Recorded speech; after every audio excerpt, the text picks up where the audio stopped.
Alright, Knox is at school. Gym is completed. Load of laundry is started. If I have time before I need to leave, because I need to go to the store before I pick Knox up and get a couple things that we need. He likes to eat sandwiches for lunch and we're out of that stuff. And I have to try yet another formula for Blake. The girl just really has issues with constipation. And it's pitiful. So I'm just trying to help her with that so she can be comfortable. I'm gonna try to find something for that. Pick Knox up. Come home, do lunch and naps. Hopefully he'll nap. He's definitely weaning off that. Yeah. I'm gonna eat this breakfast. Carry on with my morning, read my devotional. Maybe write some thank you cards if Blake is still sleeping before I need to feed her. I got someone to meet this baby. You got someone you want them to meet? What's her name? Blake. Blake, do you know her middle name? No. Is it Blake Ruth? Big Ruth. Can you smile for them? Oh. I'm having some tummy issues today. Do you like your sister? Yes, but her mine. She's your baby? No one can have her? No. Are you gonna protect her? What do you think about her? I love her. No. Righty. Okay, birth story. So, her due date was November 13th. I went to the doctor on November 9th or November 10th. I cannot remember. I think it was November 10th. And my cervix wasn't softened. I wasn't dilated, faced anything. So we had a game plan, and I was on like weekly appointments at this time, and things had not changed at all. So we had a game plan for me to come in on my due date, or the day after my due date, to get this like seaweed thing implanted, which is kind of like a more natural thing to help soften your cervix and make you go into labor, because there's not a lot you can do when you've had a C-section that like other people can do to induce labor. And I didn't really want to do like a true induction anyways. I wanted to try to go on my own. So we scheduled that, and then I was allowed like 24 hours with that in, I believe. And then I'd go to the hospital to have her removed and stay in the hospital until she came, pretty much. So this is just a different form of induction we were gonna try, because nothing was happening. And he was like, I really don't think you're gonna go on your due date with the way this looks. And my birth story just goes to show that anything can change. You could probably be 6 centimeters for weeks and never go into labor, or you could have not a single indication that your labor is going to come anytime soon and go into labor like I did. I had a chiropractic adjustment that afternoon. I was in so much pain just from my pubic symphysis stuff. I was just like really over it. We took Knox to the Children's Museum after that and just had a good afternoon with him because Nick was off work. And went to my parents, baked cookies, just totally fun, like normal little evening, like trying to do fun stuff with Knox and just enjoy the last moments. But I also just like did not, it's just crazy to look back and know that I had no clue those were our last moments with him as an only child. But later that night, I went to bed. Well, we were watching TV. I got up, I went to the bathroom, and I came back and I sat on my bed and I was like, oh my God, I just peed my pants. And I was like, but I just went to the bathroom. I said, I guess I wasn't finished peeing. And I guess it's true when you start peeing yourself during pregnancy, like people say, because that's never happened to me. And so I sat there and I was like, well, I'm gonna change. And then I went back to the bathroom, and then it just really came out running down my legs. And I was like, I think my water just broke. And it was funny because, you know, that day at the doctor, nothing was happening, but my water sure did break. I was so convinced it wasn't my water and that we were gonna go to the hospital and it was gonna be a fluke. Alright. You can barely see us. We're headed to the hospital. This could be a false alarm. Could be real. It's 10:06 right now. We're probably 20 minutes from the hospital.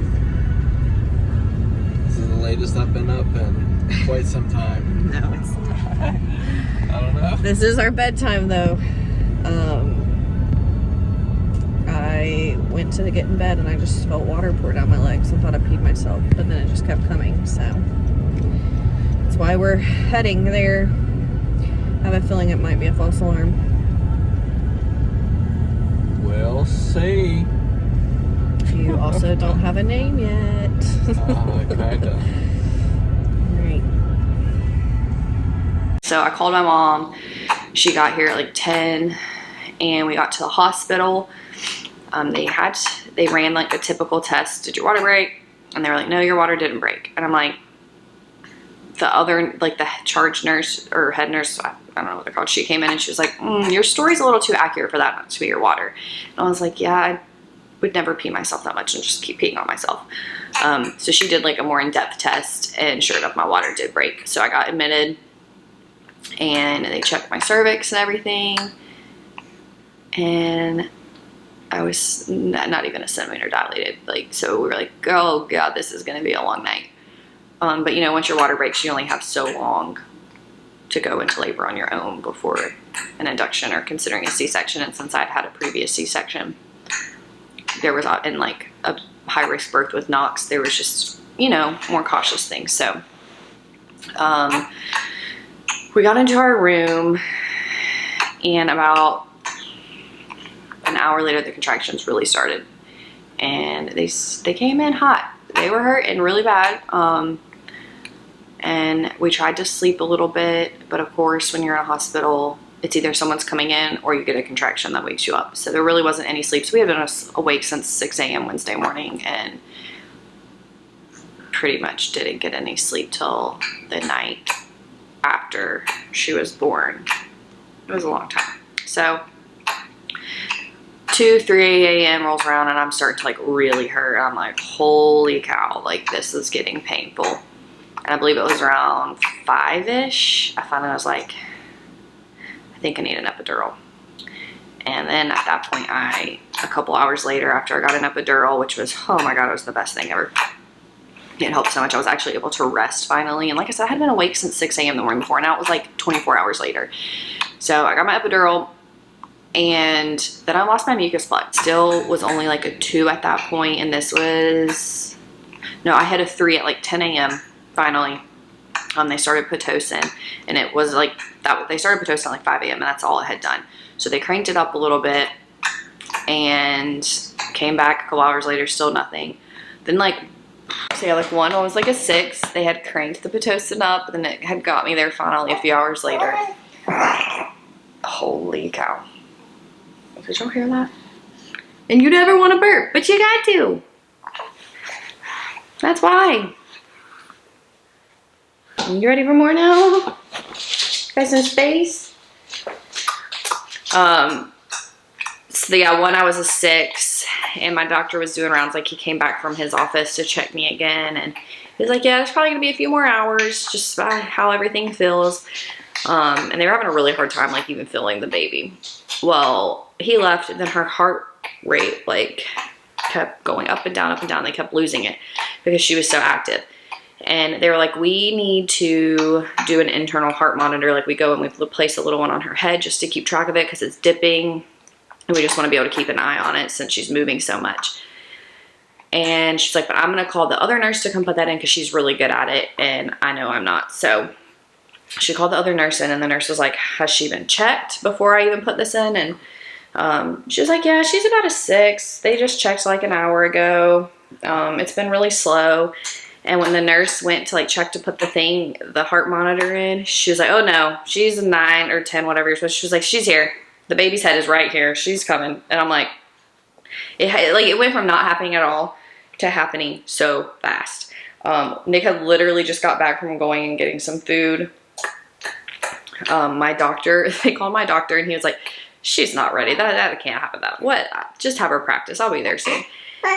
And when he got there, he was like, holy cow. Like, she is ready. Like, it's time to go. And he was like, and I think he thought I was gonna have to do a lot of practice pushes and like, just to get there and get her down and like try. But no, she was already there. I pushed for not even 5 minutes. I think it was like 2 contractions maybe. I really think it was like 3 minutes or something like that. And once my doctor got there and she was there.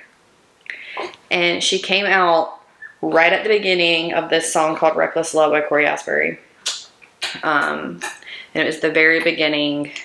Right when I pushed for the last time and she came out, Reckless Love had just started, and the beginning words are, before I spoke a word, you were singing over me.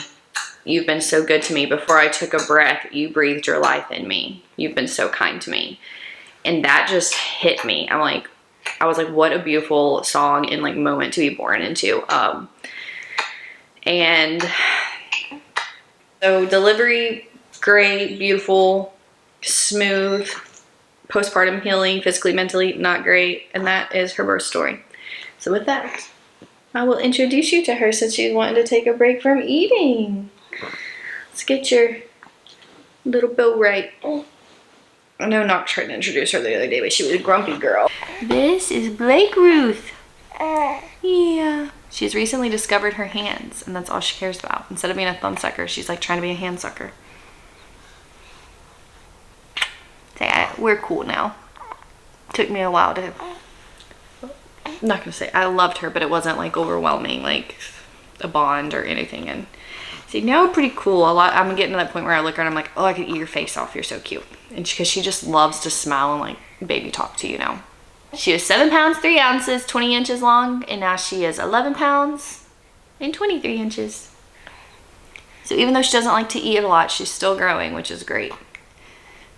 Like most babies by now are eating like 6 ounces of feed, and she's still like 2 to 3, but she's growing, so it doesn't matter. And yes, but we went straight to formula this time. It was I can't imagine where my mental health would have been if I didn't go straight to formula, with how bad it already was.